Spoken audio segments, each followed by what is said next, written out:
Սահմանադրական դատարանի որոշման հիման վրա առաջին ատյանի դատարանը 2021 թվականի ապրիլի 6-ին մեղադրյալներ Ռոբերտ Քոչարյանի, Սեյրան Օհանյանի եւ Յուրի Խաչատուրովի նկատմամբ նախկին քրեական օրենսգրքի 300 պրիմ հոդվածի առաջին մասով եւ Արմեն Գևորգյանի նկատմամբ նույն հոդվածի օժանդակության մասով քրեական հետապնդումը դադարեցրեց։ Դատարանը փաստեց, որ հանցագործության դեպքը բացակայում է եւ այդ մասով գործի վարույթը կենթակա է կարճման։ Վերոնշյալ որոշման դեմ բոլոր կողմերը ներկայացրեցին վերաքննիչ բողոք։ Վերաքննիչ բողոքները մերժվեցին, առաջին ատյանի դատարանի դատական ակտը մնաց անփոփոխ։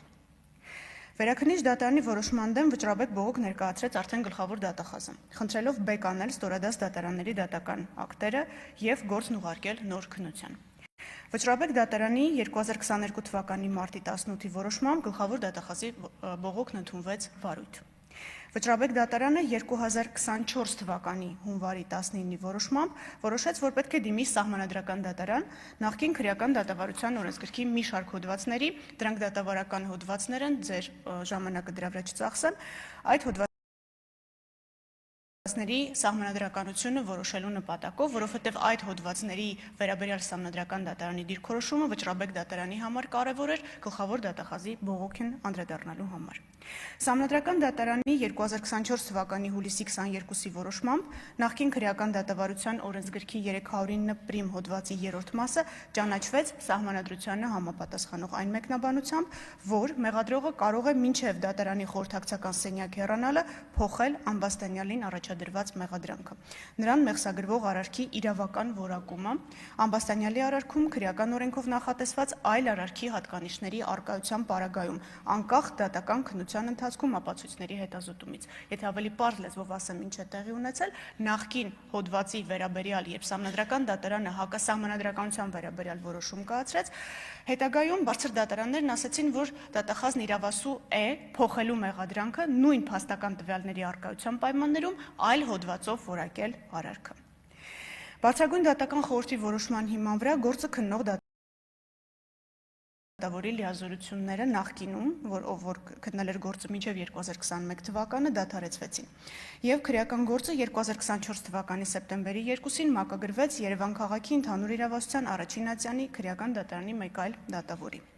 2024 թվականի սեպտեմբերի 12-ին վճռաբեկ դատարանը դատախազի բողոքի հիման վրա բեկ անեց Երևան քաղաքի առաջին ատյանի ընդհանուր իրավասության դատարանի 2021 թվականի ապրիլի 16-ի որոշումը եւ այն անփոփոխ թողնելու մասին վերաքննիչ քրեական դատարանի 2021 թվականի նոյեմբերի 26-ի որոշումը։ Գործն ուղարկվեց հակակոռուպցիոն դատարան նոր քննության։ Բոլոր նիստերը լուսաբանվում են, նիստերի վերաբերյալ կարծում եմ ամբողջությամբ համապարփակ տեղեկացված են եւ տուժողի իրավահաջորդները եւ հանրությունը։ Բայց ուղղակի կնշեմ, որ ի թիվս այլնի վճռաբեկ դատարանն արձանագրեց, որ սահմանադրական դատարանի 2024 թվականի հուլիսի 22-ի որոշման լույսի ներքո, եթե մեղադրողը գտնում է, որ կատարված արարքը կարող է որակվել քրեական օրենսգրքի այլ հոդվածով, ապա իրավասու է մեղադրանքի կամ փոփոխման ուղղված քայլեր ձեռնարկել։ 2024 թվականի հոկտեմբերի 11-ին հանրային մեղադրողի կողմից կայացվել են Ռոբերտ Քոչարյանին, Սեյրան Օհանյանին, Յուրի Խաչատուրովին եւ Արմեն Գևորգյանին նախկին քրեական օրենսգրքի 301 հոդվածի առաջին մասով վերագրված արարքի իրավական գնահատականը փոխելու եւ նրանց նոր արդեն նույն օրենսգրքի 309 հոդվածի 3-րդ մասով, որը համապատասխանում է գործող քրեական օրենսգրքի 441 հոդվածի 2-րդ մասի 5-րդ կետին, մեղադրանք ներկայացնելու մասին որոշումներ։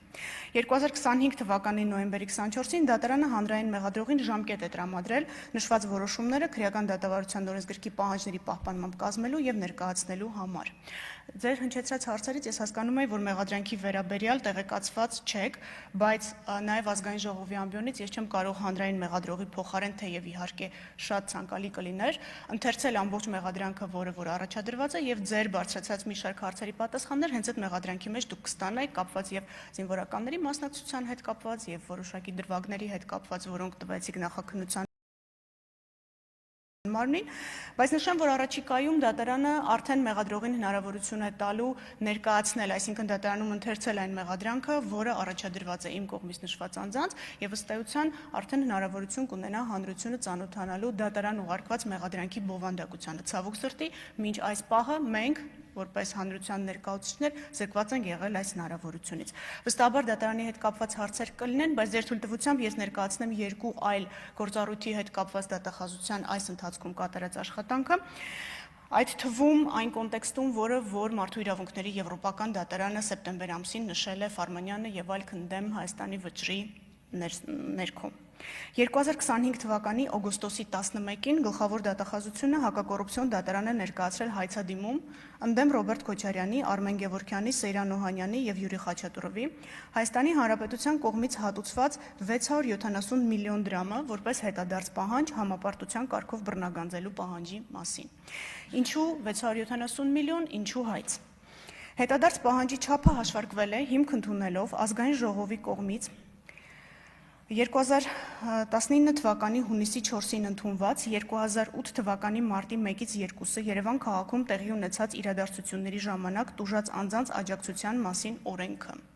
Վստահ եմ ազգային ժողովի պատգամավորները կհիշեն նախաձեռնությունը, կհիշեն քննարկումները, որոնք տեղի են ունեցել ազգային ժողովում, եւ դրա հիման վրա կառավարությունը 2000 երևակայական ապագա պետության սահմանները կարող էին ձգվել մեր պատմական հայրենիքի սահմանների եզրով, Աղվանքից մինչև Կիլիկիա։